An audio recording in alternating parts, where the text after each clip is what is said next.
महाराष्ट्र में सियासी पारा विधानसभा चुनाव के बाद से ही लगातार बढ़ा हुआ है। भाजपा की सरकार ने अपना दमखम बनाया, जीत दर्ज की, लेकिन इसके कुछ समय बाद ही भारतीय जनता पार्टी ने देवेंद्र फडणवीस को अपना सीएम चुन लिया और दूसरी ओर घटक दलों में नाराजगी बढ़ती गई।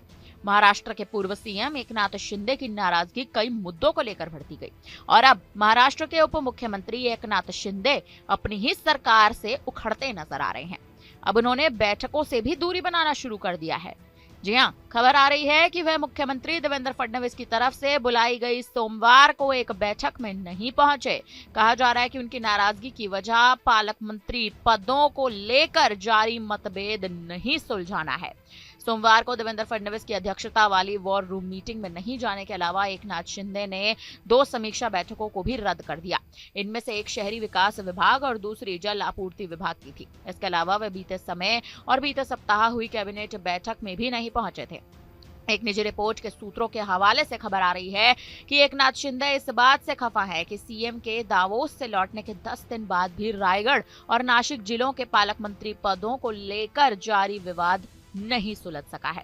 दरअसल राष्ट्रवादी कांग्रेस पार्टी की अदिति तटकरे को रायगढ़ और भारतीय जनता पार्टी की गिरीश महाजन को नासिक जिले का पालक मंत्री बनाए जाने पर शिवसेना ने आपत्ति दर्ज कराई थी। इसके बाद इन नियुक्तियों को रोक दिया गया था। शिवसेना ने दोनों ही पदों पर दावा भी पेश किया था। एक और जहां भारत गोगावाले रायगढ़ तो दादा भूसे नासिक के पालक मंत्री बनना चाह रहे थे।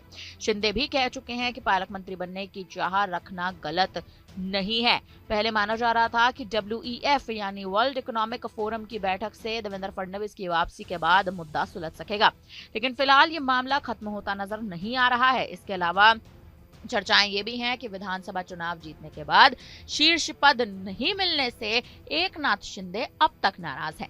साल 2022 में एकनाथ शिंदे शिवसेना से अलग होने के बाद बनी राज्य सरकार में शिंदे को सीएम बनाया गया था और शिंदे सीएम बनने के बाद कहीं ना कहीं बेहद खुश भी थे और महाराष्ट्र के विकास के तमाम कार्यों की ओर लगातार उनका ध्यान भी केंद्रित था। लेकिन हाल ही में हुए विधानसभा चुनाव के बाद एकनाथ शिंदे से मुख्यमंत्री का पद छीना गया, या यूं कहें कि भाजपा जो इस बार बहुमत से जीत दर्ज करके लेके गई अपना मुख्यमंत्री बनाने पर अड़ी रही थी, जिसके चलते एकनाथ शिंदे को कहीं ना कहीं बैकफुट पर आना पड़ा और अब उप मुख्यमंत्री की गद्दी, उप मुख्यमंत्री के पद से भी एकनाथ शिंदे खुश नहीं माने जा रहे हैं।